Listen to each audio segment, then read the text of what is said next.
પ્રેરણા પ્રકાશન ટ્રસ્ટ રજૂ કરે છે શાંત સુધારસ વ્યાખ્યાનમાળા વ્યાખ્યાન 45મું 10મી ધર્મ મહિમા ભાવના વ્યાખ્યાન 2.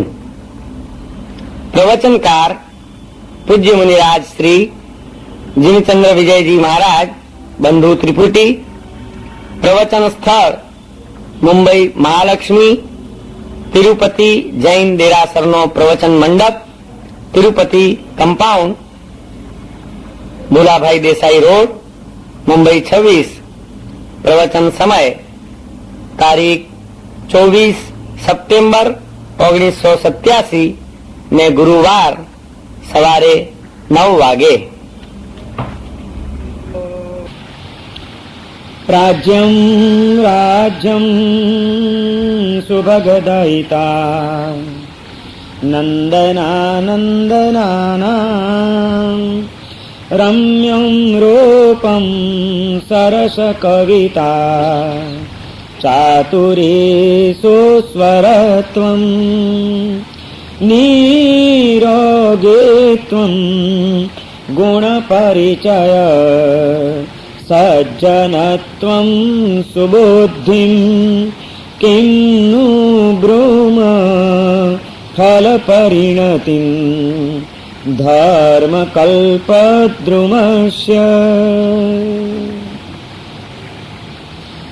પરમ જ્ઞાની મહોપાધ્યાય વિનય વિજયજી મહારાજ શાંત સુધારસની 10મી ધર્મ મહિમા ભાવનાની અંદર આત્માને અશુદ્ધ, અબુદ્ધ અને બદ્ધ બનાવનાર એવું જે તત્વ છે કર્મ તત્વ, એ કર્મ સત્તાની સામે મુકાબલો કરી શકે એવી જે ધર્મ સત્તા અને સુંદર રૂપ મળે, હું દેખાવડો થાવ, અદભુત રૂપ મને પ્રાપ્ત થાય, આકર્ષણ મારામાં પ્રગટે, એ પણ એની એક ઈચ્છા હોય છે. અને આ બધું સ્થૂળ ભૂમિકાના તત્વો મળી ગયા, પૈસો મળી ગયો, પત્ની મળી ગઈ, દીકરા મળી ગયા, દીકરાને ત્યાં પણ દીકરા થવા માંડ્યા, પોતે અનેકનું આકર્ષણ અને રૂપવાન બની ગયો છે. આ બધું સ્થૂળ ભૂમિકાના તત્વો પૂરા થઈ ગયા પછી હવે વિચાર કરે છે માણસ કે કોઈક સાહિત્યનો, કવિતાનો, તત્વજ્ઞાનનો એ બધો એને રસ પ્રગટે છે કે મારામાં બુદ્ધિની સૂક્ષ્મતા અને સાહિત્યનો રસ, સાહિત્યને માણી શકો એવી કોઈ ક્ષમતા મારામાં આવે અને હું પણ એક સારો સાહિત્યકાર બનું, હું જ્ઞાની બનું. આ એક ઈચ્છા એના મનની અંદર ઉઠતી હોય છે. વિનય વિજયજી મહારાજ કે છે એ પણ મળશે. સરસ કવિતા, ચાતુરી સુસ્વરત્વમ, સુંદર કવિતા, જ્ઞાનની ભૂમિકા પ્રાપ્ત થાય છે. ચાતુરી, બધું હોય, પૈસો હોય, પ્રેમાળ પત્ની હોય, દીકરા હોય, દીકરાને ત્યાં દીકરા હોય, પણ અક્કલનો છાંટો જ ન હોય ને સાવ બુડથલ મગજનો હોય તો એની કિંમત કેટલી આ દુનિયાની અંદર. એટલે માણસ ઈચ્છે છે કે હું એટલો બધો આમ હોશિયાર થાવ, મારા દીકરા એવા હોશિયાર થાય, એટલા બુદ્ધિશાળી હોય, 4 જણા એની સલાહ લેવા આવે, એવી ચાતુરી, ચતુરતા, કયા અવસરે ક્યાં શું કરવા જેવું છે એક પણ તક જતી ન કરીએ અને દરેક ઠેકાણે આપણે વ્યવસ્થિત આગળ વધી શકીએ એવી ચતુરતા જીવનમાં આવવી જોઈએ. ચાતુરી સુસ્વરત્વમ, હોશિયાર તો ઘણો હોય ને કોઈને સલાહ દેવા પણ જાય, પણ એ હોશિયાર માણસ સલાહ દેવા જાય ત્યારે જો એનો અવાજ ફાટેલો ને કાન ફાડી નાખે એવો હોય તો, અરે તમારી જે વાત પણ કરવી હોય મીઠાશથી જો તમે ન કરી શકો, તમારા અવાજની અંદર જો માધુર્ય ન હોય, અવાજની અંદર જો ગંભીર્ય ન હોય, અવાજની અંદર જો એક રણકો ન હોય તો એ અવાજ પણ સાંભળવો પ્રિય નથી લાગતો. અને જે સાંભળવું ગમે નહીં એવી સારી પણ વાત માણસ સાંભળવા તૈયાર ન થતો, કંટાળી જાય, આ તો માથું ફાટી જાય આનો અવાજ છે, ભેંસાસુર રાગમાં ગાય છે, ન ચાલી શકે. સુંદર સ્વર મળવો એ પણ એક જીવનની ધન્યતાની નિશાની છે. ચાતુરી સુસ્વરત્વમ, નિરોગીત્વમ, સ્વર તો સારો હોય પણ શરીર રોગોથી ઘેરાયેલું હોય તો એ નહીં ચાલી શકે. નિરોગીત્વમ ગુણ પરિચય, શરીર નિરોગી હોય, જીવનમાં ગુણોનો વિકાસ થયેલો હોય, સુંદર ગુણોનો પરિચય કરાવનાર વ્યક્તિ હોય. સજ્જનત્વમ, અને સજ્જનતા હોય, અંદરની કોઈ મલિનતાઓ અને દુર્જનતાઓથી એનું ચિત્ત ઘેરાયેલું ન હોય, એ પણ બહુ જરૂરી છે. સજ્જનત્વમ સુબુદ્ધિ, અને બુદ્ધિ તો મળી, ચાતુરી તો મળી, પણ ચાતુર્ય, બુદ્ધિ એ તો દુર્બુદ્ધિ પણ હોઈ શકે. ચતુરતા, હોશિયાર માણસો, બુદ્ધિશાળી માણસો, ચતુર માણસો એ શાંતિ જ પામે અને બીજાને શાંતિ જ પમાડે એવો નિયમ નહીં.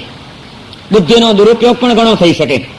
એ બુદ્ધિ આપણા જ માટે અશાંતિનું કારણ બની શકે અને અનેકના જીવનમાં પણ અશાંતિ વધારી શકે એવી પણ બુદ્ધિ હોઈ શકે છે માણસની. માટે અહીંયા આગળ વિનય વિજયજી મહારાજ કહે છે કે ધર્મ કલ્પવૃક્ષ છે, જે ધર્મરૂપી કલ્પવૃક્ષ એ શું આપે છે? માત્ર ચતુરતા નથી આપતું, ચાતુર્ય, પણ ચાતુર્યની સાથે સુબુદ્ધિ, સુંદર બુદ્ધિ આપે છે, સદબુદ્ધિ આપે છે, કે જે બુદ્ધિ આપણા અને બીજાના સૌના હિતમાં પ્રવર્તિત થતી હોય. પ્રાપ્ત કરવા જેવી હોય તો માત્ર બુદ્ધિની સદબુદ્ધિ જ મેળવવા જેવી છે, ઈચ્છવા જેવી સદબુદ્ધિ જ છે. અને એવી સદબુદ્ધિ ધર્મ કલ્પવૃક્ષનું પરિણામ છે. જેના આત્માની અંદર ધર્મનું કલ્પવૃક્ષ ઉગ્યું હોય એના જીવનમાં આ બધું પ્રાપ્ત થયા વિના રહેતું નથી. તમારે આ બધું મેળવવું છે તો પણ ધર્મનું વૃક્ષ વાવવું પડશે, કલ્પવૃક્ષનું વાવેતર કરવું પડશે. આજે બુદ્ધિશાળીઓ ઘણા વધી ગયા છે, પણ એ બુદ્ધિઓ અથડાવા માંડી છે.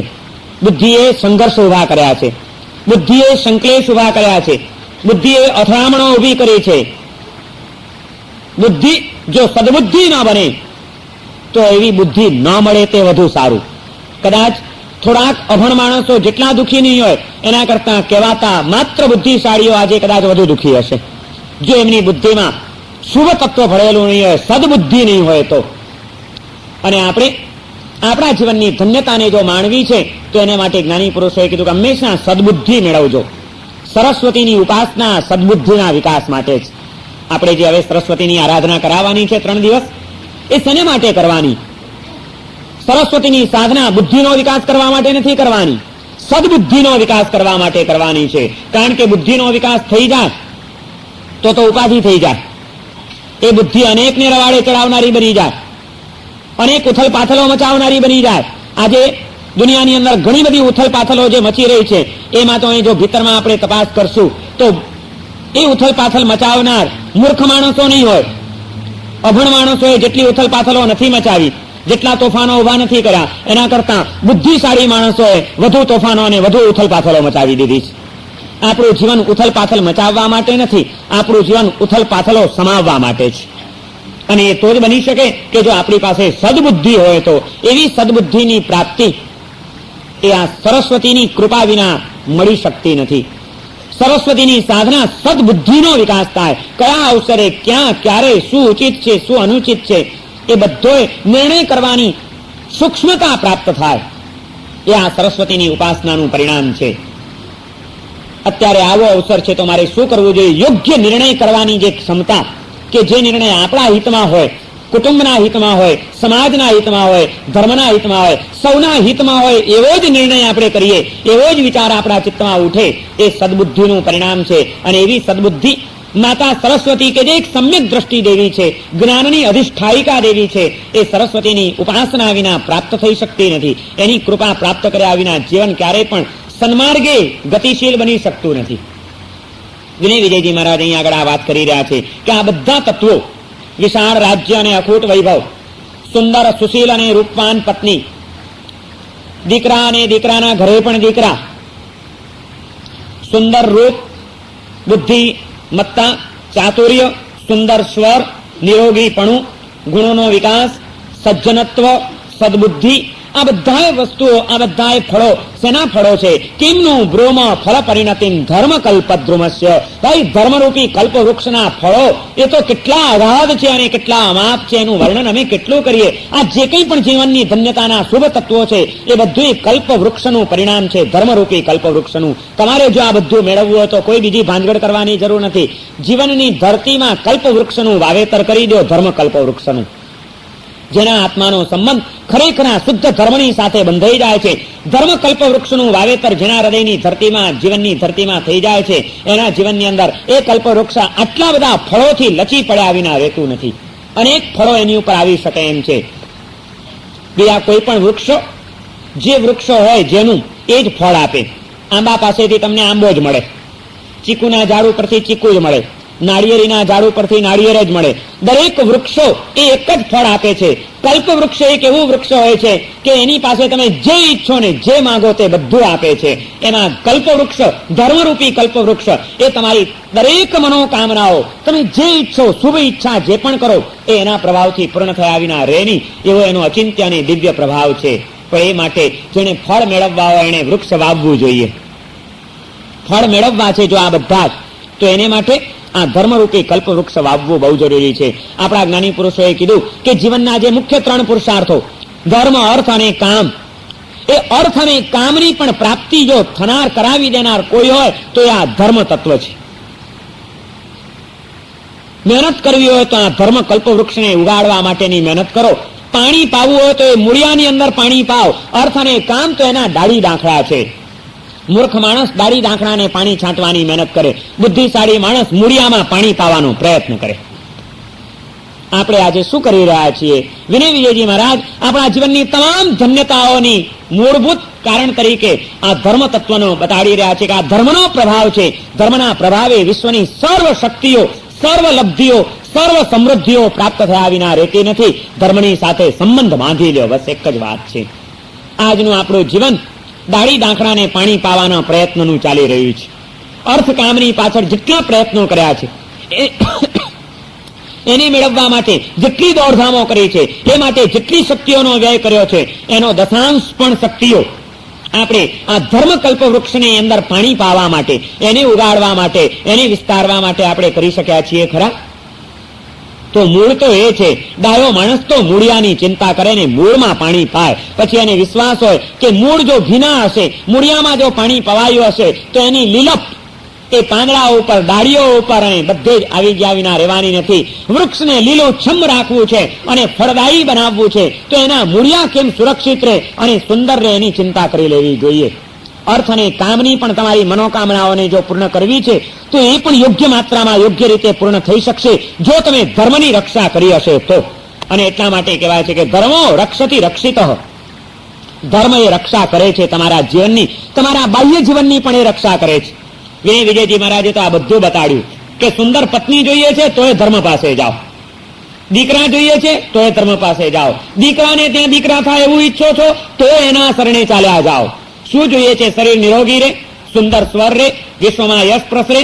જે કંઈ પણ જોઈએ છે, જે કંઈ પણ મનોકામનાઓ છે બધી પૂર્ણ કરવી હશે તો ધર્મ તત્વના શરણે ગયા વિના થઈ શકશે નહીં. ધર્મનો જે અચિંત્ય પ્રભાવ છે કે આપણું રક્ષણ કરે છે, એ આપણું પાલન કરે છે,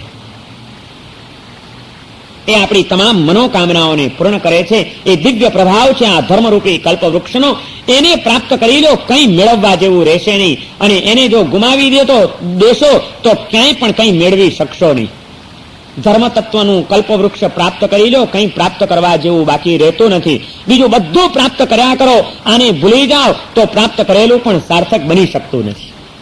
જીવનની સાચી શાંતિ અને સાચી ધન્યતા આ ધર્મ તત્વની અનુભૂતિ દ્વારા થઈ શકે એમ છે. એ આપણા બાહ્ય જીવનના જે અંગો છે, બાહ્ય આવશ્યકતાઓ છે, એ બધું પણ એનાથી પૂર્ણ થશે. અને એ બધાની વચ્ચે પણ અંદરની જે જાગૃતિ છે, અંદરનો જે વિકાસ છે, એ પણ એના જ પ્રભાવે પ્રાપ્ત થશે. સંસારના સુખો પણ આપણને મારનારા ન બને, એ પણ આ ધર્મનો જ પ્રભાવ છે.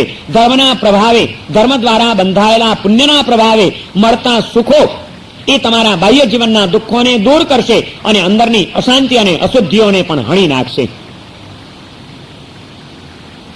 ધર્મ બધું જ આપે છે, શક્તિ પણ આપે છે અને શુદ્ધિ પણ આપે છે. ધર્મ શુદ્ધ ધર્મ હોવો જોઈએ, પછી ચિંતા કરવાની જરૂર નથી.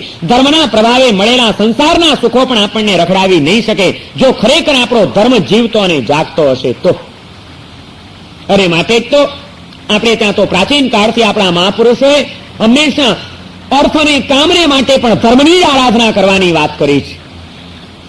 અલબત્ત માત્ર અર્થ કામને માટે ધર્મ કરવાની કોઈ જરૂર નથી, પરંતુ અર્થકામ પણ જોઈતા હોય તો ધર્મના પ્રભાવે જ મળશે. એ શ્રદ્ધા સ્થાપિત કર્યા વિના ચાલી શકે એમ નથી. બે વાત છે.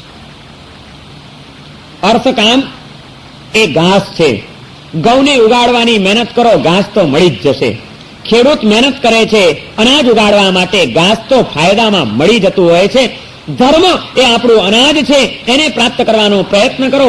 અર્થકામનું ઘાસ તો સાઈડની અંદર બાજુમાંથી મળી ગયા વિના રહેવાનું નથી, એને માટે મહેનત કરવાની જરૂર નથી. પણ વિશ્વાસ રાખજો કે અનાજ ઉગાડવાની મહેનત કરશો તો ઘાસ પણ મળશે, જેમાં કોઈ શંકા નથી. આજે તો અર્થકામની લાલસાઓ અને ઘેલછાઓ આપણી એટલી બધી વધી ગઈ કે એ મેળવવા માટેની દોડધામમાં આપણે ખરેખર એનું જે મૂળભૂત કારણ હતું એ ધર્મને આપણે ભૂલી ગયા. માટે જીવનમાં સિવાય અશાંતિ બીજું કંઈ આપણે પ્રાપ્ત કરી શકતા નથી. રોજ ફફડાટ, રોજ અશાંતિ, ક્યારે શું થશે એનો કોઈ ભરોસો નહીં. જોઈ આવો અત્યારે મોટા મોટા વેપારીઓને ત્યાં જઈને જરા તપાસ કરી આવો કેવા ફફડાટ ચાલે છે, ક્યાં રેડ પડશે, ક્યારે આ લોકો આવી ચડશે, ક્યારે કંઈક ઉથલ પાથલ મળશે, જલ્દી બધું સાફ કરી નાખો, આગુ પાછું કરી નાખો. ફફડાટ પડ્યો છે બધું જ છે પણ શાંતિ નથી, બધું જ છે પણ સલામતી નથી. કારણ કે એ બધાને માટે જેટલો ઘનિષ્ઠ પ્રયત્ન કર્યો છે એટલો ઘનિષ્ઠ પ્રયત્ન આપણે શુદ્ધ ધર્મની પામવા માટે જે જીવનની સાચી શાંતિ આપે એમ છે, સાચું બળ આપે એમ છે, સાચું રક્ષણ આપે એમ છે, એ તત્વને પ્રાપ્ત કરવા માટે આપણે પ્રયત્ન નથી કર્યો. અને આ ધર્મની પ્રત્યે વિમુખ થયેલા આપણે આજે તો હવે એ તબક્કો છે કે સંસારી જીવોને ધર્મ માર્ગે વાળવા માટે ઉચ્ચ અને શુદ્ધ ધર્મની વાતો તો પછી એને તો એ સમજાવવું પડશે કે ભાઈ તને જે સંસારમાં જોઈએ છે એ પણ આ ધર્મના પ્રભાવે જ મળે એમ છે, માટે પણ અહીં આવતું, બીજે ભટકવાનું છોડી દે. કારણ કે ગમે ત્યાં ભટકવામાં તો ઘણા બધા દૂષણો આવવાની શક્યતા છે. એના કરતા આ તત્વના શરણે આવીને એને પેલું પણ મળશે અને દૂષણોથી પણ એ આત્મા બચી શકશે. અને એ રીતે એ ધર્મ જ એક દિવસ વળી પાછળની અશુદ્ધિઓ પણ અર્થકામની લાલસાઓને પણ તોડી નાખવા માટે આ ધર્મ જ સમર્થ બની શકે એમ છે. માટે ધર્મના શરણે ગયા વિના ચાલે એમ નથી. તમારે જે જોઈતું હોય એ પણ આ ધર્મથી જ મળશે. માટે પણ ધર્મ માર્ગે આવો એમ આપણા જ્ઞાની પુરુષોએ કીધું. નવસ્મરણમાંનું અજીત શાંતિ સ્તોત્ર, એ અજીત શાંતિની છેલ્લી ગાથામાં શું વાત કરી આપણા જ્ઞાની પુરુષોએ. આજે તો આમાં પણ એકાંગીપણું આવી ગયું છે.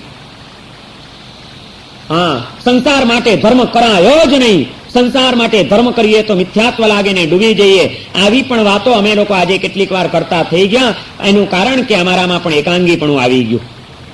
અરે સંસારી જીવો તો અર્થકામની ઈચ્છાઓમાં ને લાલસાઓમાં પડેલા છે. અને એને જો તમે કહેશો કે ના ધર્મ કરતા જ નહીં એ માટે, તો એને એ જ જોઈએ છે ને એ માટે ધર્મ નહીં કરે તો પાપ કરવા તો પછી શું એને માટે? અરે એ માટે પણ ધર્મ કરો તો પાપની ઈચ્છાઓ ને પાપની વાસનાઓ પણ એ ધર્મ કોક દિવસ તમારા કાઢી નાખશે, દૂર કરી નાખશે. ધર્મ એ તો દિવેલ જેવો છે. સંસારની ઈચ્છાથી કરેલો ધર્મ, સંસારની ઈચ્છાથી પણ કરેલો ધર્મ એ દિવેલ જેવો છે. પહેલા એ તમારા મળ કાઢશે અને છેવટે ઈચ્છારૂપી જે મળ છે એ પણ એની મેળે નીકળી જશે. દિવેલ પહેલા મળ કાઢે અને પેટ સાફ થઈ જાય પછી દિવેલ પણ એની મેળે નીકળી જાય. પણ જો આ તત્વના શરણે એને આવવા નહીં દો તો શું પાપ કરવા એને માટે? એને પાપના માર્ગે જવું, ક્યાં જશે એ આત્માઓ? અરે આવો એ રીતે પણ તમે ધર્મ કરો.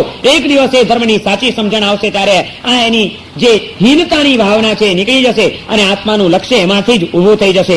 ધર્મના અવલંબનો, ધર્મના સ્થાનો, ધર્મગુરુઓના સંયોગો, એ બધા વાતાવરણમાં રહેલો આત્મા આજે ભલે કદાચ એની કોઈક અર્થકામની ઈચ્છા પણ એના અંતરમાં પડેલી હશે, છતાં એ ધર્મ કરતો હશે. પણ આ વાતાવરણમાં રહેવાના કારણે એ કોઈક દિવ્ય તત્વોના પ્રભાવની અસર નીચે આવશે, એ દિવસે એની એ અશુદ્ધિ નીકળી જશે અને ધર્મ રહી જશે. પણ એ બધું મેળવવા માટે જો પાપના માર્ગે, પાપના સ્થાનોમાં અને પાપના વાતાવરણમાં જો એને આપણે દોડતા કરી દઈશું તો તેને બચવાનો કોઈ અવકાશ નથી. એટલા માટે અજીત શાંતિ સ્તોત્રની અંદર નવ સ્મરણમાંના એ મહામાંગલિક સ્મરણની અંદર આ વાત કરવામાં આવી છેલ્લે કે જય ઈચ્છ પરમપયમ અહવા કિત્તિમ સુવિઠ્ઠણમ ભુવણે તા તે લુક્કુદ્ધરણે જીણવયણે આયરમ કુણઃ. જય ઈચ્છ પરમપયમ, જો પરમપદની એટલે કે મોક્ષની ઈચ્છા હોય, તમે જો મોક્ષને ઈચ્છતા હો, અહવા અથવા કહી દઉં, કાં તો તમારે મોક્ષ જોઈતો હોય તો, અથવા અહવા કિત્તિમ સુવિઠ્ઠણમ ભુવણે, દુનિયામાં આપણી વાહવા થાય, કીર્તિ થાય, યશ ફેલાય એવી પણ તમારી સાંસારિક પણ ઈચ્છા હોય તો પણ તા તેલુક્કુદ્ધરણે જીણવયણે આયરમ કુણઃ, તો પણ ત્રિલોકનો ઉદ્ધાર કરનારા એવા જીન વચનની અંદર, જીન માર્ગની અંદર, એના ધર્મની અંદર આદર કરતા થઈ જાઓ, એ ધર્મના શરણે આવી જાઓ. જીણવયણે આયરમ કુણઃ કરો એમ કીધું, પ્રભાવ નથી બતાડ્યો. એકાંગી આ ધર્મદેશનાની પદ્ધતિઓ અને એકાંગી વાતો જયારે આવી જાય છે ત્યારે આ તકલીફ થઈ જાય છે. ના, ધર્મ કરાયો જ નહીં સંસારની ઈચ્છાથી, એવું જયારે એકાંગી વિધાન થાય ત્યાં આગળ ઘડીભરને માટે વિચારવું પડે કે ભગવાનની મૂળભૂત જે ધર્મ પરંપરા છે ને માર્ગ છે એનાથી આપણે ક્યાંક આડા તો નથી ફંટાઈ રહ્યા નહીં. કારણ કે આપણા પૂર્વજોએ આ અજીત શાંતિ સ્તોત્રના રચયિતા મહાપુરુષે હજારો વર્ષ પહેલા એમણે આવો આજ્ઞા કરી છે, મહિમા નથી બતાડ્યો. ક્યારેક આવું પણ કહેવામાં આવે છે કે એ તો ધર્મનો મહિમા બતાડવામાં આવ્યો છે કે ધર્મથી આ બધું મળે, પણ એ માટે ધર્મ કરો એમ ન કહેવાય. જ્યારે અજીત શાંતિ સ્તોત્રની અંદર તો સ્પષ્ટ આજ્ઞા કરી છે કે એનાથી ધર્મથી આ બધું મળે એમ નહીં. તા તે લોકો ધરણે, તો જો તમારી આ ઈચ્છા હોય તો ત્રણ લોકનો ઉદ્ધાર કરનારા એવા જીનવચનની અંદર જીણવાયણે આયરમ કુણ, તો એમાં આદર કરો, એનું આરાધન કરો એને માટે પણ. અથવા કીધું કાં મોક્ષની ઈચ્છા છે ને કાં સંસારની ઈચ્છા છે તો પણ આ કરો. સંસારની ઈચ્છાથી પણ પાપ ન કરાય, કરવો હોય તો ધર્મ જ કરાય. અને આવી અદભુત વાત કરીને આપણા જ્ઞાની પુરુષોએ આપણને એ વાત સમજાવી છે કે અર્થ કામના ડાળી ડાંખડાઓને પાણી પાવાના પ્રયત્નો નથી નહીં કરતા. એનું મૂળ છે ધર્મ. એ ધર્મના મૂળિયામાં પાણી પાવાનો પ્રયત્ન કરો. ધર્મનો મહિમા કેટલો અચિંત્ય છે. અહીંયા આગળ જે કઈ વાતો બતાડી એ બધી ધર્મના પ્રભાવથી મળે એમ છે. આટલો બધો જેનો મહિમા છે. ધર્મ એટલે શું? એવો ધર્મ કેવી રીતે કરવાનો? એ ધર્મ કરનાર આત્માઓ કેવા હોવા જોઈએ? એના પણ 3 તબક્કાઓ બતાડ્યા છે. ધર્મ 3 રીતે થઈ શકે. પહેલા આ વાત કરી કે ધર્મના પ્રભાવથી બધું મળે ને એ માટે પણ ધર્મ કરો. પણ હવે તમે જો ધર્મ ક્ષેત્રમાં આવ્યા તો ધીમે ધીમે પછી એની ભૂમિકા ઉપરની ઉપર ઉઠાવવી જોઈએ. એટલા માટે હવે ધર્મ આરાધના કરનાર વ્યક્તિની 3 ભૂમિકાઓ બતાડવામાં આવી. ધર્મ 3 દ્રષ્ટિથી થઈ શકતો હોય છે. એક જ ધર્મ તમે પણ કરો, હું પણ કરું અને ત્રીજી વ્યક્તિ પણ કરે. ત્રણેયની એની પાછળની દ્રષ્ટિ અને ત્રણેયના લક્ષ્ય જુદા હોઈ શકે એવું બને અને પરિણામે એના ફળમાં પણ તરતમતા આવે એવું પણ બને. એવી 3 ઈચ્છાથી ધર્મ થાય છે. રિદ્ધિની ઈચ્છાથી, સિદ્ધિની ઈચ્છાથી અને શુદ્ધિની ઈચ્છાથી. રિદ્ધિ, સિદ્ધિ અને શુદ્ધિ, આ 3 કામનાઓથી ધર્મની આરાધના થઈ શકે છે. પહેલી ભૂમિકા છે રિદ્ધિ. રિદ્ધિ એટલે વૃદ્ધિ, બાહ્ય જીવનનો વૈભવ, સુખ, સંપત્તિ, પૈસો, વૃદ્ધિ મળે એટલા માટે પણ ધર્મ કરનારો એક વર્ગ હોય છે અને માત્ર એટલા ખાતર જ એ ધર્મ કરતો હોય છે. એને પણ મળશે જ, નહીં મળે એમ નહીં. ધર્મના પ્રભાવથી મળે એમાં કોઈ શંકા નહીં. પણ ડાયો માણસ એટલું વિચારે કે શા માટે મારે આવી ઈચ્છા કરવી? ખેતી તો કરવી ઘઉં માટે જ, ઘાસ તો મળવાનું જ છે એટલી સમજણ એનામાં હોવી જોઈએ. માત્ર ઘાસ માટે ખેતી કરવી તો એને ઘાસ મળશે, ઘઉં નહીં મળે. એને બદલે ઘઉં માટે જે ખેતી કરશે એને ઘઉં પણ મળશે ને ઘાસ પણ મળશે. તો ડાપણ શેમાં? 2 મેળવવામાં કે એક મેળવીને અટકી જવામાં? વૃદ્ધિની ઈચ્છાથી ધર્મ કરનારો પણ એક વર્ગ હોય છે. માત્ર એને વૃદ્ધિ જોઈએ છે અને એ ઈચ્છે છે. તો ધર્મ તો એક એવું મહિમાવંતું તત્વ છે કે આપ્યા વિના રહે જ નહીં. એ તમને આપે જ, મળે જ, એમાં કોઈ શંકા નહીં. પણ પ્રબુદ્ધતા એમાં છે. આપણી બુદ્ધિની સૂક્ષ્મતા એમાં છે કે આપણે જે કંઈ કાર્ય કરીએ એમાં વધુમાં વધુ પરિણામ કઈ રીતે મળી શકે એ સમજણપૂર્વક એ કાર્ય કરવું જોઈએ. અને એટલા માટે ડાયો માણસ એ વિચાર કરશે કે મારે ધર્મ કરવો છે, કઈ ઈચ્છાથી કરવું? માત્ર વૃદ્ધિની ઈચ્છાથી? ના ના ના ના, એ પણ મળે અને એની સાથે સાથે જે ખરેખર મારે મેળવવું છે એ પણ મળે. એવો માર્ગ શું ખોટો એના કરતા? આપણે જે કંઈ ધર્મ કરીએ છીએ શેને માટે કરીએ છીએ? ધર્મ કરો એટલે પુણ્ય બંધાય. જો પ્રવૃત્તિથી બંધ છે, કર્મનો બંધ પ્રવૃત્તિથી થાય છે. પાપની ક્રિયા કરીએ તો પાપ કર્મનો બંધ થાય, ધર્મની ક્રિયા કરીએ તો પુણ્ય કર્મનો બંધ થાય. તમે ગમે તે ઈચ્છાથી પણ ધર્મ કર્યો ને, ધર્મ કર્યો એટલે પુણ્ય બંધાવાનું, બંધાવાનું ને બંધાવાનું. એ પુણ્યના પ્રભાવે સુખ જ મળવાના, એમાં કોઈ શંકા નહીં. પરંતુ આપણે માત્ર એક વખતનું સુખ મેળવીને અટકી જવું છે કે એ સુખની પરંપરા ચલાવવી છે, એનો વિચાર આપણે કરવાનો છે. કારણ કે બંધ પુણ્યનો પડ્યો પણ તે વખતે માત્ર વૃદ્ધિની ઈચ્છા હશે તો અનુબંધ પુણ્યનો નહીં પડે. માટે એ પુણ્ય ઉદયમાં આવીને ખપી જશે. વાત પૂરી થઈ ગઈ. આપણે તો એવું પુણ્ય જોઈએ કે જે પુણ્ય ઉદયમાં આવે ત્યારે સુખ આપે, વળી પાછું તે વખતે એ સુખના સંયોગોમાં એવા સત્કાર્યો કરાવે, એવી સદબુદ્ધિ જગાડે કે જેથી નવા નવા વળી પાછા પુણ્યબંધ આપણા ચાલુ રહે, જેથી પરંપરા સુખની અને પુણ્યની ચાલ્યા જ કરે. એમાં આપણું ડાપણ છે. માત્ર વૃદ્ધિની ઈચ્છાથી કરેલો ધર્મ એ પુણ્ય બંધ કરાવશે અને એ પુણ્ય એક વખત સુખનો ટુકડો આપીને વિદાય લઈ લેશે, ચાલ્યું જશે.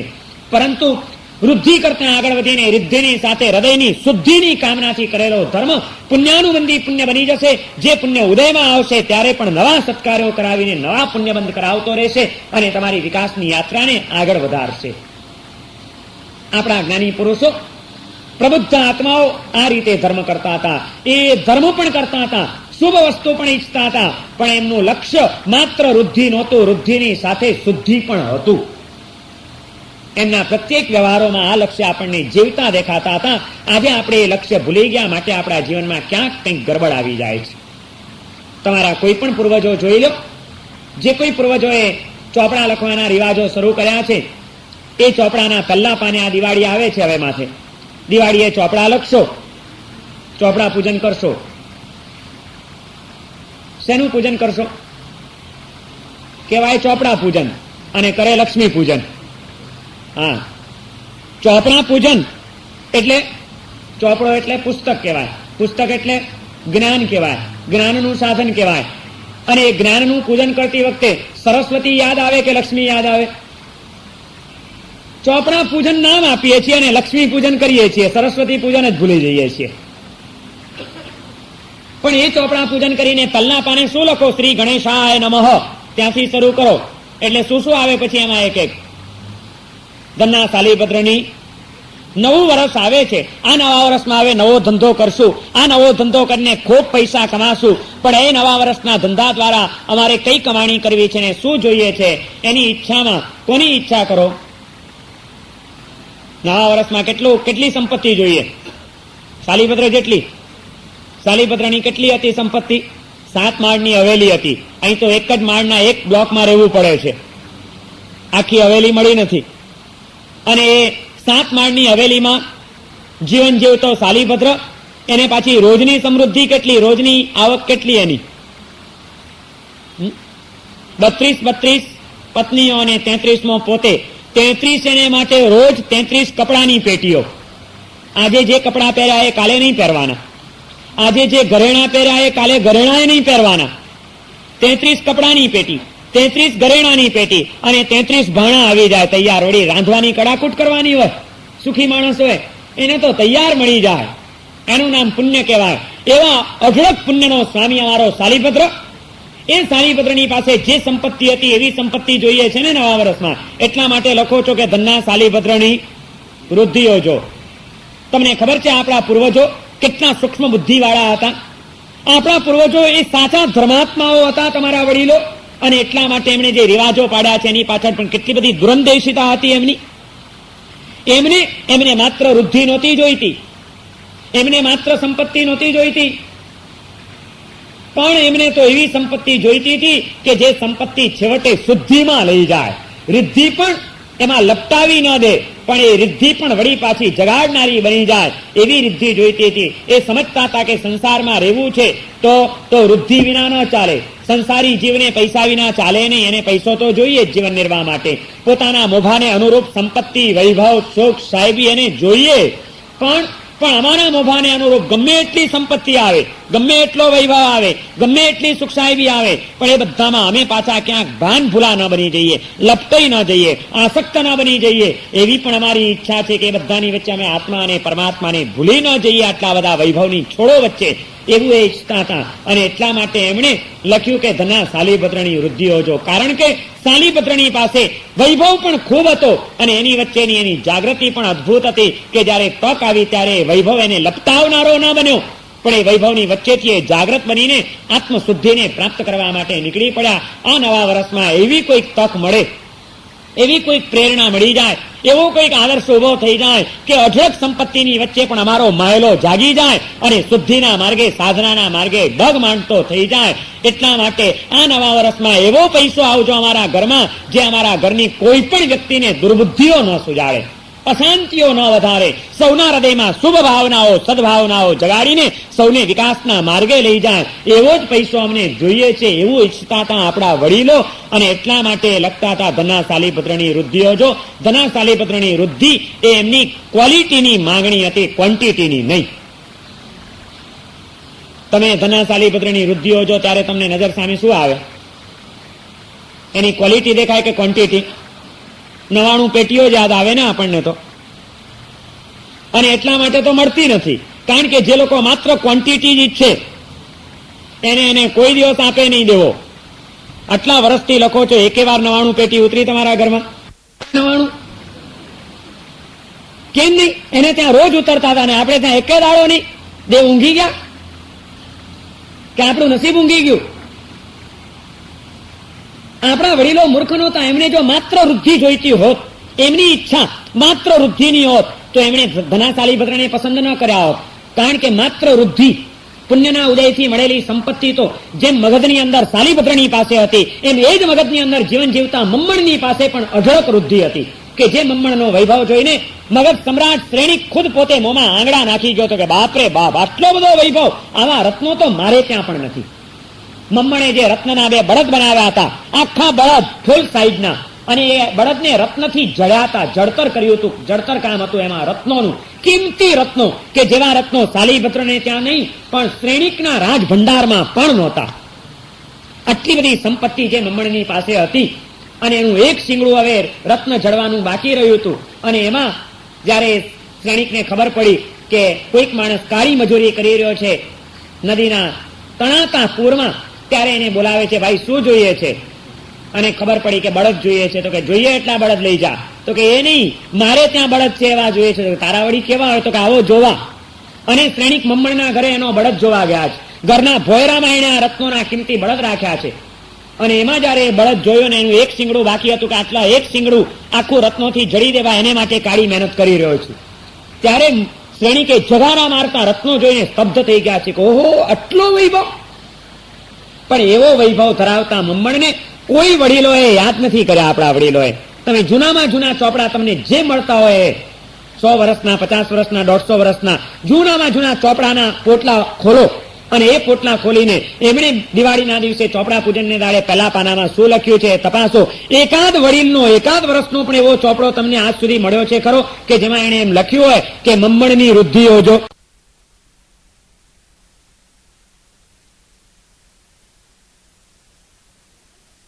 માત્ર જો ક્વોન્ટિટી સાથે નિસ્બત હોત, માત્ર જો વૃદ્ધિ જ જોઈતી હોત, તો કોકે તો લખવું હતું કે મમ્મણની વૃદ્ધિ હોજો. કેમ કોઈએ ન લખ્યું? એનું કારણ આપણા વડીલો બહુ સમજદાર હતા. એ કહેતા હતા કે ધર્મરૂપી કલ્પવૃક્ષની પાસેથી અમારે માત્ર વૃદ્ધિ નથી જોઈતી, વૃદ્ધિની સાથે જીવનની શુદ્ધિ પણ અમને ભેગી જોઈએ છે. સાલીભદ્રને અઢળક સંપત્તિ મળી, પણ મારા માથે પણ કોઈ માલિક, હું પણ સ્વતંત્ર નહીં. અને પરતંત્રતા કરતા ચડિયાતું દુઃખ બીજું કયું હોઈ શકે? બધું સુખ હોય પણ જીવનમાં જો સ્વતંત્રતા ન હોય, પરાધીન થઈને જીવવાનું હોય, તો બદતર છે એવું સુખ નથી જોઈતું. આ સ્વાધીનતાની ઝંખના, સ્વતંત્રતાની ઝંખનાએ સાલીભદ્રને 32 પ્રેમાળ પત્નીઓ, વાલસોઈ માતા, 99 પેટીના વૈભવો, એ બધાની તરફથી એને વિમુખ બનાવીને ભગવાન મહાવીરના ચરણે લઈ જવાનું પુણ્ય કાર્ય કર્યું. એની આ એક સ્વતંત્રતાની ઝંખનાએ એમ આ નવા વર્ષની અંદર અમે બધું જ કરીએ, સંસારના ગમે એટલા સુખો મળે, પણ કોઈક દિવસ અમારા આત્મામાં પણ આવું કંઈ ચિંતન જાગી જાય કે આટલું બધું મળવા છતાં પણ છેવટે એનું પરિણામ શું? જીવનની કરુણતા કઈ? બધું છે છતાં આજે ક્યાં છે સ્વતંત્રતા? ક્યાં છે સ્વાધીનતા? ક્યાં છે પરમ શાંતિ? અને એ ન હોય તો આ બધાને પણ શું કરવાનું? જ્યાંથી સાચી સ્વતંત્રતા મળે એમ હોય, જ્યાં સાચી સ્વાધીનતા પ્રાપ્ત થાય એમ હોય, જ્યાં સહજ શાંતિનું ઝરણું વહેતું હોય, એ જ સ્થળે મારે પહોંચી જવું છે. આવો કોઈક વિચાર આવે અને મારો આત્મા અર્થ અને કામથી વિમુખ થઈને ધર્મ અને આત્મા અને પરમાત્મા તરફ ચાલતો થઈ જાય. એટલા માટે એવી સંપત્તિ આવજો આ નવા વર્ષમાં, એવો પૈસો આવજો કે જે પૈસા દ્વારા પેટમાં ગયેલું અન્ન મનને સુધાર્યા વિના રહે નહીં. કારણ કે જેવું અન્ન તેવું મન. તમે કેવો પૈસો કમાવો છો, એમાંથી કેવું અન્ન તમે ખાઓ છો, એની ઉપર આધાર છે કે તમારું મન કેવું થવાનું છે. આ નવા વર્ષની અંદર એવો અણિશુદ્ધ ન્યાય નીતિ પૂર્વકનો જ પૈસો અમને અમારા જીવનમાં પ્રાપ્ત થાય, જે અમને ક્યાંય રવાડે ચડાવનારો ન હોય, એવી અમારી ઈચ્છા છે. એટલા જ માટે લખો છો ને ધના સાલીભદ્રની. આ વખતે ચોપડા લખશો ને, મારે તમને પહેલેથી તૈયાર કરવા છે હવે કે આ વખતે ચોપડા વખતે કોને યાદ કરશો? મમ્મણને? સાલીભદ્રને તો આટલા વર્ષોથી લખ્યા. સાલીભદ્રે કંઈ આપણને દાદ આપી નથી, એને આપણને કાંઈ કામ લાગ્યા નથી. 99 નહીં, એકે પેટી આપણને મળી નથી. હવે મૂકી દો સાલીભદ્રને ઊંચા, જે માણસ કામ ન લાગે એને ખાલી યાદ કરીને ફાયદો શું આપણને? હવે એક નવો અખતરો કરી જુઓ, 2-4 વર્ષ આ લખી જુઓ, મમ્મણની વૃદ્ધિ હોજો, મમ્મણની વૃદ્ધિ હોજો, મમ્મણની વૃદ્ધિ હોજો. અથવા તો જવા દો, મમ્મણે બિચારો મરી ગયો તો નરકમાં પોતે જ દુઃખમાં પડ્યો છે, આપણને શું સુખ આપવાનો હતો?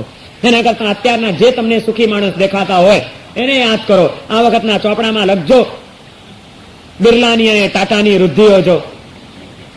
હા, ધીરુભાઈ અંબાણીને તો અત્યારે યાદ કરવા જવા નથી, એ તકલીફમાં છે બિચારા. પણ જે સુખી દેખાતા હોય એને યાદ કરો. એક નવો અખતરો તો કરી જુઓ, બિરલાની વૃદ્ધિ હોજો, ટાટાની વૃદ્ધિ હોજો.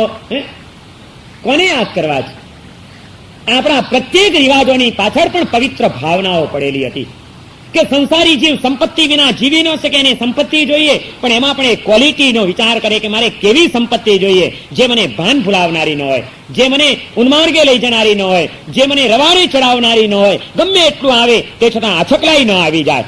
એને જીરવવાની તાકાત રહે, અને એ સંપત્તિ, એ શક્તિ જે કંઈ મળ્યા હોય એને અવસરે સન્માર્ગે વાપરવાની સદબુદ્ધિ પણ પાછી પ્રાપ્ત થતી રહે. એવા જ સંયોગો મને મારા જીવનમાં નવા વર્ષમાં પ્રાપ્ત થવા જોઈએ. મારો અર્થ પુરુષાર્થ એવો બનવો જોઈએ. એક એક વસ્તુઓની પાછળની આવી દીર્ઘ ભાવનાઓ હતી આપણે ત્યાંની. આજે એ બધી ભૂલાણી આપણી. ધર્મ ત્રણ દ્રષ્ટિએ થાય. વૃદ્ધિની કામનાથી થયેલો ધર્મ. આ લોકમાં શોખ, સાહેબી, પૈસો મળે, ઇજ્જત મળે એટલે બસ ગંગા નાયા આપણે. એનાથી કંઈક જેની ચેતના વિકસે છે, વધુ કંઈક સૂક્ષ્મતામાં જાય છે, વિચારે છે કે ઠીક છે, માત્ર પૈસો મળ્યો અને શું કરવાનું, હવે પૈસાની કિંમત નથી. આજે તો આપણી પાસે કોઈક વિશિષ્ટ શક્તિ હોય તો બોલવાલા છે ભાઈ. એટલે બીજો એક વર્ગ એવો ઈચ્છે છે, એ કંઈક સાધના કરે છે, કોઈક મંત્રનો જાપ કરે છે, કોઈક વસ્તુઓ પ્રાપ્ત કરે છે, કોઈકની કૃપા મેળવવા માટે મહેનત કરે છે, કંઈક ધર્મની આરાધના કરે છે. કોઈક શનિવાર અગાસી જાય છે, તો કોઈક થાણા જાય છે, તો કોઈ ક્યાંક દોડે છે, તો કોઈ ક્યાંક પૂનમ ભરે છે.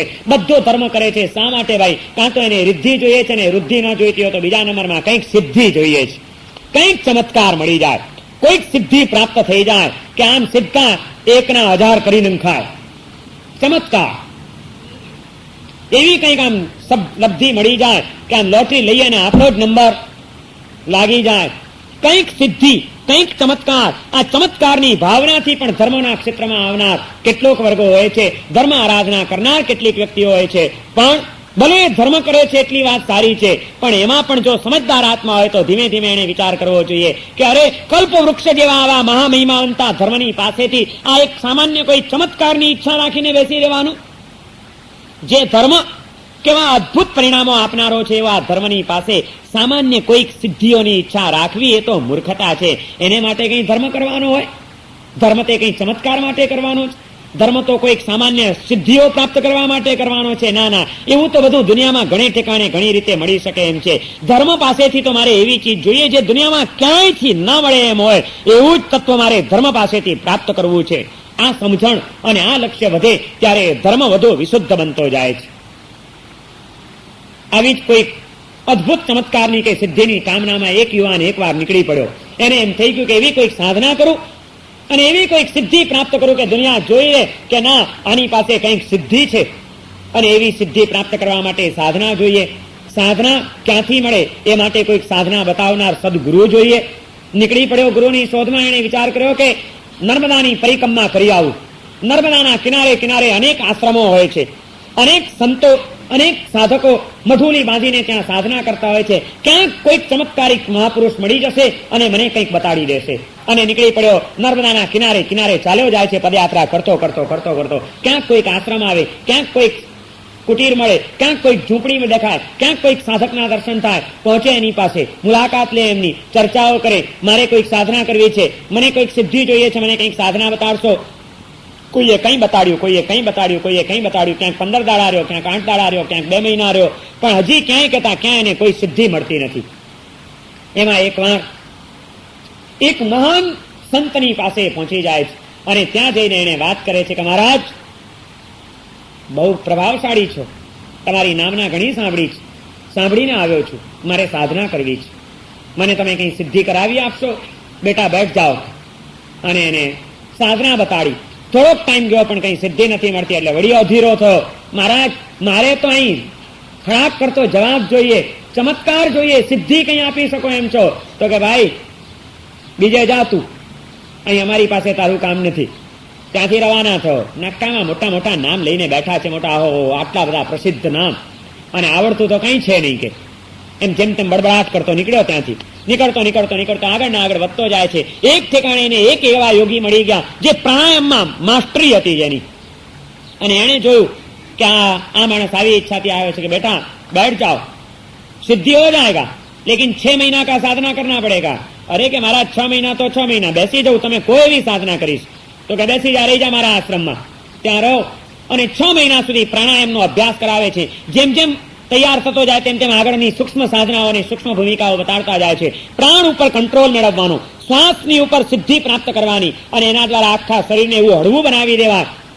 અને 6 મહિનાની સાધનાના અંતે એને એક એવી સિદ્ધિ મળી ગઈ કે હવે પ્રાણાયામ દ્વારા એવું શરીરને હળવું બનાવી શકે કે સાવ કાગળની જેમ હલકું થઈ જાય શરીર, અને આ નર્મદાના પાણી ગુગવતા એ સમુદ્રના પાણી એની ઉપર આમ સડસડાટ કરતો ચાલ્યો જાય, પાણી એને ડુબાડી ન શકે. આવી સિદ્ધિ એને મળી ગઈ. અખતરો કરીને ખાતરી એને કરી લીધી. ગુરુનો ઉપકાર માને છે, આશીર્વાદ લઈને રવાનો થાય છે. હવે એને એમ થાય છે કે જે આશ્રમોમાં ને જે સાધુઓ પાસે ગયો તો વર્ષોથી બાવા થઈને બેઠા છે ને આવડતું તો કઈ નથી, એ બધાને જઈને કહું કે તમે લોકો શું કરો છો? જો આ 6 મહિનામાં સિદ્ધિ મેળવીને આવ્યો. અને એમ કરતો કરતો ગયો પાછો પેલા આશ્રમમાં. ત્યાં જઈને કે છે, મહારાજ શું ચાલે છે આજકાલ? બસ આત્માને ઓળખવાની સાધના ચાલે છે, બીજું શું ચાલે? કે શું કઈ મળ્યું? આમ ને આમ જિંદગી પૂરી કરો, મળવાનું કઈ નથી. જો હું તો 6 મહિનાની સાધનામાં કંઈક મેળવીને આવ્યો. અચ્છા, શું મેળવ્યું? મહારાજ મેં શું મેળવ્યું છું હું કહીશ નહીં, એ તો તમારે જોવું હોય તો હું તો તમને બતાડીશ. ચાલો ચાલો આ નર્મદાના કિનારે ચાલો અને હું તમને બતાડું કે મેં શું સિદ્ધિ પ્રાપ્ત કરી છે. 6 મહિના કેટલી ઉચ્ચ કક્ષાની કઠોર સાધના કરી અને આજે એના પરિણામ જુઓ મહારાજ, તમે હજી અહીં બેઠા છો. કે ગુરુને લઈને જાય છે નર્મદાના કિનારે કે હવે ગુરુદેવ, હવે દેખો ઉભારો અને જુઓ મારી સિદ્ધિ. તરત જ પ્રાણાયામનો પ્રયોગ કર્યો અને શરીરને હળવું બનાવીને ગુગવતો એ નર્મદાનો પટ આ કિનારેથી ચાલવા માંડ્યો. સડસડાટ કરતો સામે ચાલ્યો ગયો અને સડસડાટ કરતો ત્યાંથી પાછો આવી ગયો. દેખા મહારાજ, હમારા સિદ્ધિ દેખા. બહુ સરસ, ગજબ કેવાય. 6 મહિનાની સાધના કરી તું 10 પૈસા કમાયો? એટલે પેલાની વળી ફટકી કે મહારાજ 6 મહિનાની સાધના કરીને 10 પૈસાની કમાણી, એટલે તમે શું કહેવા માંગો છો? તો કે और क्या? देखिए नाविक है ना नौका वाला, बुलाया उसको, इधर आओ भाई, सामने किनारे जाना है, क्या लोगे? तो कि महाराज बैठ जाओ, 10 पैसा दे देना, सामने उतार दूंगा. भाई 10 પૈસામાં નૌકા વાળો નાવિક પણ આ નર્મદાના સામે કિનારે ઉતારી દે છે. તું હવે એમને એમ ચાલી શકે છે, એટલે તારે નાવડીની જરૂર ન પડી, તારા 10 પૈસા બચ્યા. મારે સામે જવું હોય તો 10 પૈસામાં હું પહોંચી શકું છું, તું 10 પૈસા વિના સામે પહોંચી શકે છે. 6 મહિનાની સાધના કરીને તે શું બચાવ્યું? 10 પૈસા કે બીજું કઈ? એટલે આ સાધના, જે સાધના જન્મો જન્મની અશુદ્ધિઓને દૂર કરવા માટે હતી, જે સાધના દ્વારા આત્માનું દર્શન પ્રાપ્ત કરવાનું હતું, આત્માનું ભૂતિને મેળવવાની હતી, એવી આ સાધનાને માત્ર તે પાણી ઉપર ચાલવાની સિદ્ધિમાં ખપાવી દીધી. 6 મહિનાની સાધના કરીને તે આટલું જ મેળવ્યું કે આજે તું પાણી ઉપર સડસડાટ ચાલી શકે છે. અને એ સાધનાએ તારા અહંકારને પુષ્ટ કરી દીધો છે. આજે તું અભિમાની બન્યો છે, તું બીજા સાધુ સંતોની તોછડાઈ કરતો થઈ ગયો છે. આ તારી સાધનાએ તને આ શીખવાડ્યું? સાધના અહંકારને ઉત્તેજિત કરે કે સાધના અહંકારને ઓગાળી નાખે? સાધનાની ફલશ્રુતિ શું? અહમનો વિસ્તાર કે અહમનું વિલોપન? સાધનાની સફળતા શેમાં? ભાઈ કંઈક ભૂલ્યો છે. આવી 6 મહિનાની સાધના કરીને તો કેટલી ઉચ્ચ ભૂમિકાએ તું પહોંચી શક્યો હોત, પણ તે મૂળમાં જ ભૂલ કરી. તારી ઈચ્છા જે હતી કે આ સાધના કરીને કોઈક સિદ્ધિ મને મળી જાય, 10 પૈસાની સિદ્ધિ માટે 10 લાખની સાધનાને તે વેચી નાખી. આ તે તારી કેવી મૂર્ખતા! રિદ્ધિની કામનાથી કરાતો ધર્મ એક પગથિયું છે, સિદ્ધિની કામનાથી કરાતો ધર્મ બીજું પગથિયું છે, અને શુદ્ધિની કામનાથી કરાતો ધર્મ એ ત્રીજું સ્ટેપ છે. ખરેખર ધર્મને કલ્પવૃક્ષ સમો બનાવવો હોય, ખરેખર ધર્મને દિવ્ય પરિણામ લાવનારો કરવો હોય તો આપણા જ્ઞાની પુરુષોએ કીધું છે કે શુદ્ધિની કામનાથી જ ધર્મની આરાધના કરવાનો પ્રયત્ન કરજો. જે હૃદયની શુદ્ધિ કરાવી આપે છે, જે જન્મો જન્મની મલિનતાને દૂર કરી આપે છે, એવો ધર્મ એ રિદ્ધિ અને સિદ્ધિ પમાડ્યા વિના રહેતો નથી. કારણ કે જ્યાં શુદ્ધિ આવી ત્યાં શક્તિ તો આવ્યા વિના રહેવાની જ નથી.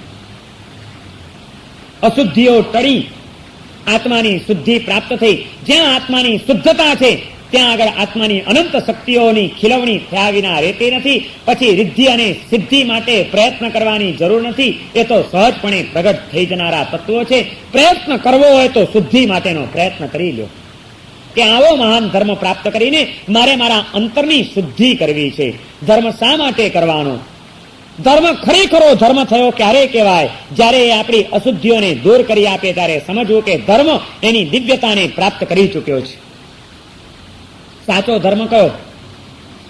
ધર્મના ક્રિયાકાંડ ગમે એટલા સારામાં સારા હોય, ધર્મના અનુષ્ઠાનો ગમે એટલા આપણે કરતા હોઈએ, પણ ધર્મ જે માટે છે એ જો શુદ્ધિ આપણા જીવનમાં આવતી ન હોય, એવી શુદ્ધિનું લક્ષ્ય જો કેળવાતું ન હોય તો આપણો ધર્મ ક્યાંક અટકી ગયો છે કે અટવાઈ ગયો છે એવું ન કહેવાય. શા માટે ધર્મ કરવાનો છે? ધર્મ એ જ સાચો કે જે આપણા અંતરના મેલ ધોઈ આપે. સાબુ તે જ સાચો જે શરીરને ચોખ્ખું કરી આપે કે કપડાને ચોખ્ખા કરી આપે. કાગળિયું સારામાં સારું હોય, લેબલ અને ટાઇટલ ગમે તે આપવામાં આવ્યું હોય, પછી એ ગોદરેજનો હોય કે હિન્દુસ્તાન લીવરનો હોય, ગમે તે સાબુ હોય, પણ સાબુ સારો કયો? તમારા કપડા જે ચોખ્ખા કરી આપે એ કામનો. તમારું શરીર જે સુગંધિત કરી આપે ને પરસેવાની દુર્ગંધ દૂર કરી દે એ સાબુ સારો. પછી એને લેબલ ગમે તે મારેલું હોય, લેબલ સારામાં સારું હોય પણ કપડા ચોખ્ખા થતા ન હોય તો એવો સાબુ કામનો ખરો? એમ ધર્મ ગમે એટલો ઊંચામાં ઊંચો હોય પણ આપણા આત્માની શુદ્ધિ ન કરાવી શકતો હોય, જો એ અંતરના મેલ ધોઈ ના આપતો હોય તો એ શું કામનો? લેબલમાં અટવાવાનું નથી. પરિણામનું લક્ષ્ય હંમેશા જીવંત રાખવાની જરૂર છે કે મારે એવો ધર્મ કરવો છે જે આ પરિણામ લાવનારો હોય.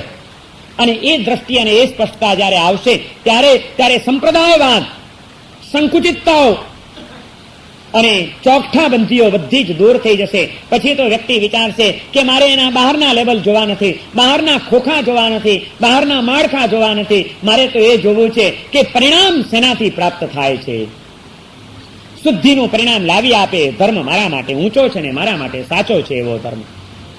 લેવલ જોવાય, બાકી કઈ ન જોવાય. આજે આપણો ધર્મ એ ધર્મની આ સાચી સમજણ ન હોવાના કારણે સાંપ્રદાયિક વાતોમાં, સાંપ્રદાયિક માન્યતાઓમાં અને સાંપ્રદાયિક અનુષ્ઠાનોમાં કે ક્રિયાવિધિઓમાં અટકી ગયો છે અને અટવાઈ ગયો છે. માટે એની એ શુદ્ધતાને ગુમાવી બેઠો છે.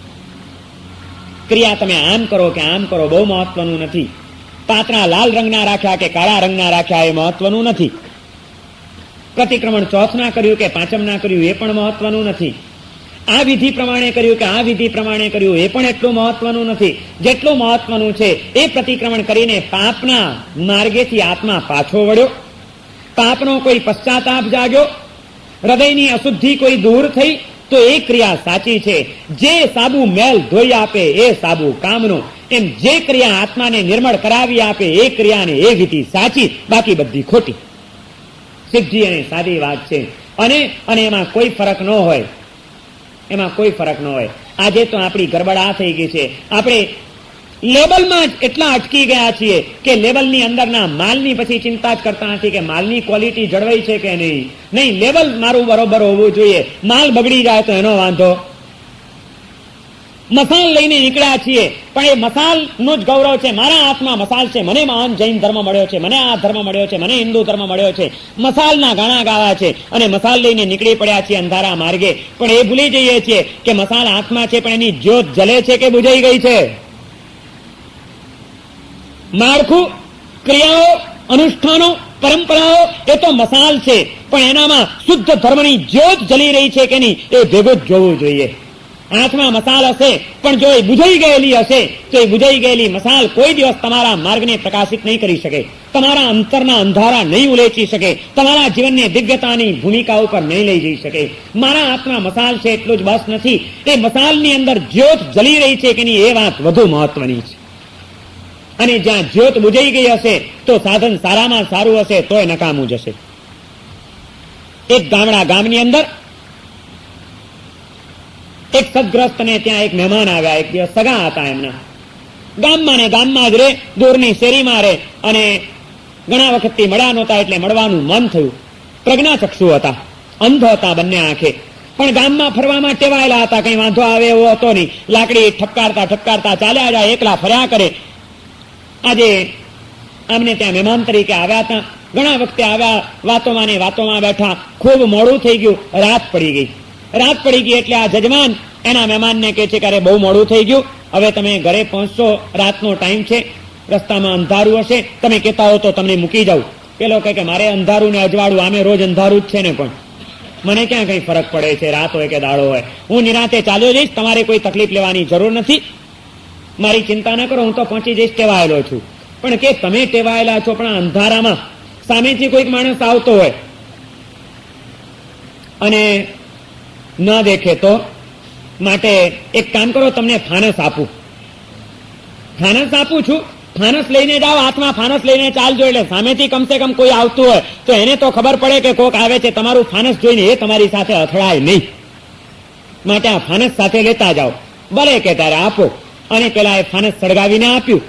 ફાનસ સળગાવીને આપ્યું. આ અંધભાઈ એક હાથમાં ફાનસ ને એક હાથમાં લાકડી ઠપકારતા ઠપકારતા ઠપકારતા રાતના ચાલ્યા જાય છે. એટલામાં અડધે રસ્તે ગયા હશે ને સામેથી આવતો કોઈક માણસ જોરથી આની સાથે અથડાયો. ખરેખર અથડાયો, ભટકાયો ને આ બિચારો પડ્યો. અથડાયો તો કરો, પણ વળી પાછો અથડાઈને પેલો માણસ તરત જ આને ધમકાવે છે. આંધળા જ મુવા છે બધે જાણે ત્યાં કે દેખતા નથી આ રીતે અથડાવો છો કે. એટલે પેલા તરત જ કીધું કે ભાઈ તારી વાત બિલકુલ સાચી છે, હું તો આંધળો જ છું, હું તો નથી દેખતો. પણ તું એ નથી દેખતો, તું એ આંધળો છે. હા, આંધળા જ બીજાને આંધળા કહેતા હોય છે પાછા. પોતે દેખવું નહીં ને બીજાને આંધળા કહેવાની વાતો કરવી, એના જેવો આ ક્રમ ચાલ્યો છે આ સંસારની અંદર. ઠેકાણા પોતાના હોય નહીં અને દોષારો પણ બીજા ઉપર જ કર્યા કરવું હોય. એમાંથી બધી તકલીફો ઉભી થઈ ગઈ છે. પેલો હકીકતમાં દેખતો હતો અને આ અથડાયો એટલે પોતાની ભૂલ તો કબૂલ કરવાની વાત જ નથી કે સોરી ભાઈ જરાક હું તમારી સાથે ભટકાઈ ગયો. પણ જ્યાં ભટકાયો એટલે કે આંધળો છે, જોતો નથી, જ્યાં ત્યાં ભટકાય છે. પણ તું કેમ ભટકાયો? પેલો કે હા ભાઈ હું તો આંધળો છું, પણ તમે તો દેખો છો ને, તમે પણ કેમ ભટકાયા? આંધળો છે તો આવી રીતે નીકળવું ન જોઈએ અડધી રાત્રે. આ એ તો મને ખબર છે કે આ રીતે ન નીકળવું જોઈએ અને એટલા માટે તો હું ફાનસ લઈને નીકળ્યો છું. પણ તમને પૂછવું છે, મને આંધળા કયો છે, તમે આંધળા છો કે દેખો છો? તમને ફાનસ ન દેખાયું ત્યાં ભટકાઈ ગયા? એટલે પેલો કે છે એમ વાત છે, પણ ઉભા રહો, તમારા ફાનસમાં જ્યોત તો જલતી નથી, મને દેખાય ક્યાંથી? તમારું ફાનસ તો બુજાઈ ગયું છે. ફાનસ લઈને નીકળ્યો હતો પણ રસ્તાની હવામાં એનું ફાનસ બુજાઈ ગયું હતું અને એમ સમજતો હતો કે મારા હાથમાં ફાનસ છે, મને ક્યાંય વાંધો આવવાનો નથી, કોઈ ભટકાશે નહીં મારી સાથે, હું ક્યાંય ભટકાઈશ નહીં કોઈની સાથે, મને વાંધો નહીં આવે. પણ હાથમાં ફાનસ લઈને ફાનસના ભરોસે ચાલતો એને ખબર નહોતી કે ફાનસની જ્યોત જલી રહી છે કે બુજાઈ ગઈ છે. સંસારના રંગમંચ ઉપર ધર્મના ફાનસ લઈને અને ધર્મની મસાલો લઈને નીકળી ચૂકેલા આપણે સતત એ વિચારવાની જરૂર છે કે જે ધર્મની ફાનસ મસાલ લઈને આપણે નીકળ્યા છીએ એની જ્યોત જલી રહી છે કે બુજાઈ ગઈ છે? જો બુજાઈ ગઈ હશે તો આત્મા ધર્મના ફાનસ લઈને પણ આપણે ક્યાંક ને ક્યાંક ભટકાવાના છીએ અને અથડાવાના છીએ. જો આ સંસારમાં ક્યાંય અથડાવવું ન હોય ને ભટકાવવું ન હોય તો માત્ર સાંપ્રદાયિક માળખાઓ, માત્ર ક્રિયાઓ, માત્ર અનુષ્ઠાનો અને માત્ર એની બહારની વિધિઓ એમાં જ અટકી ગયે પાલવશે નહીં. એ તો આપણા ફાનસ છે.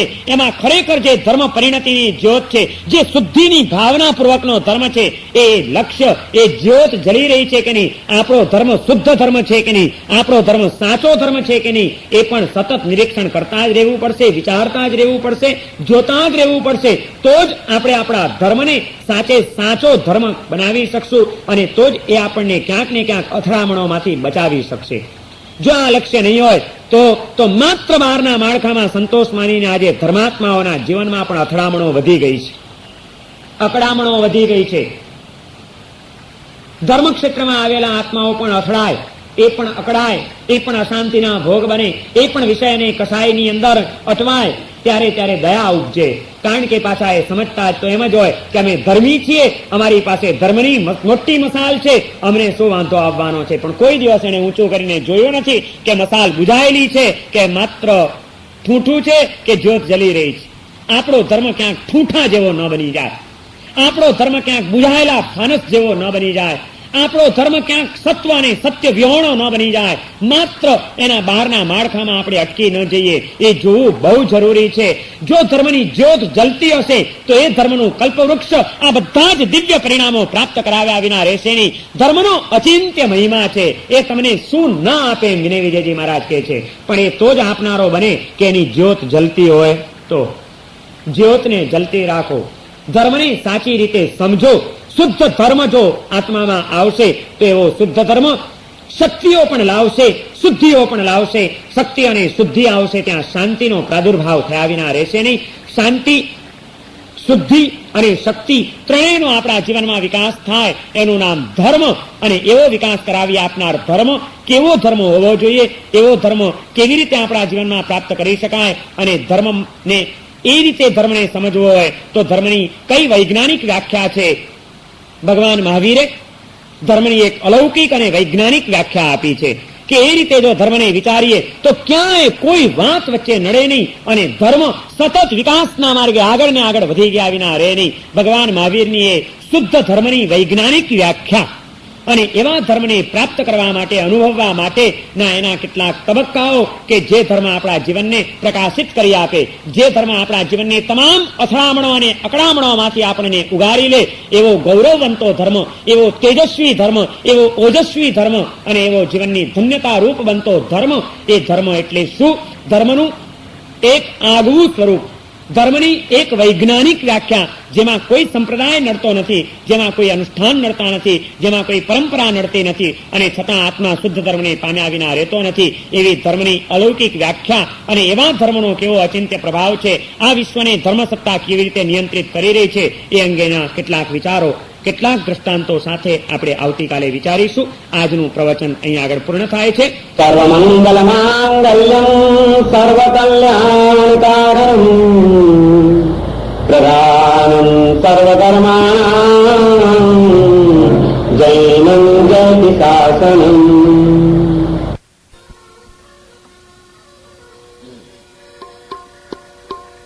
આંતરને કોડીએ એક દીપ બળે છે ઝાંખો,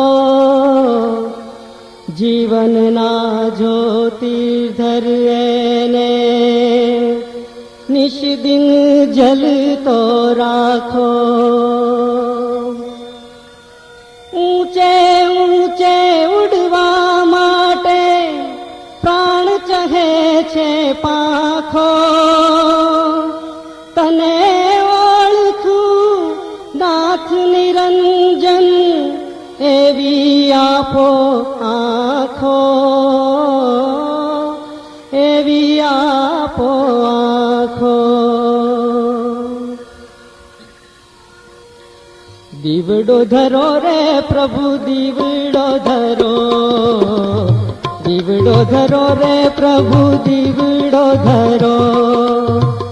તનના મનના તિમિર હરો, તિમિર હરો.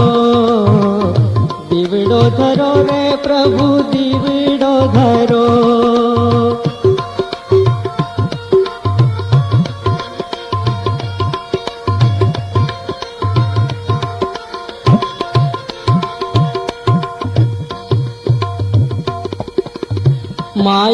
માયાનગરના રંગ રાગમાં કાયા આ રંગાણી, કાયા આ રંગાણી. ભવસાગરમાં ભમતા ભમતા પીધા ખારા પાણી, પીધા ખારા પાણી. દુખડા સર્વે દૂર કરો, દૂર કરો. દુખડા સર્વે દૂર કરો, દૂર કરો. દીવડો ધરો રે પ્રભુ, દીવડો ધરો, દીવડો ધરો રે પ્રભુ, દીવડો ધરો.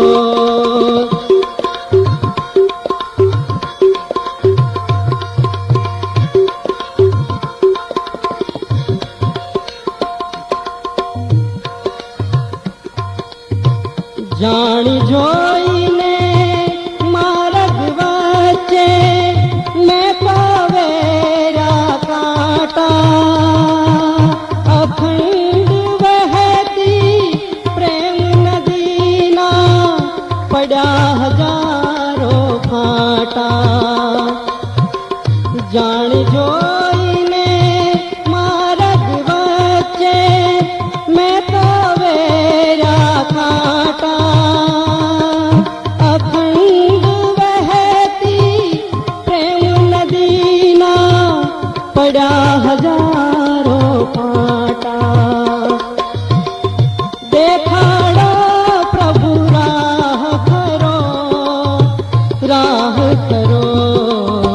દીવડો ધરો રે પ્રભુ, દીવડો ધરો, દીવડો ધરો રે પ્રભુ દીવડો ધરો.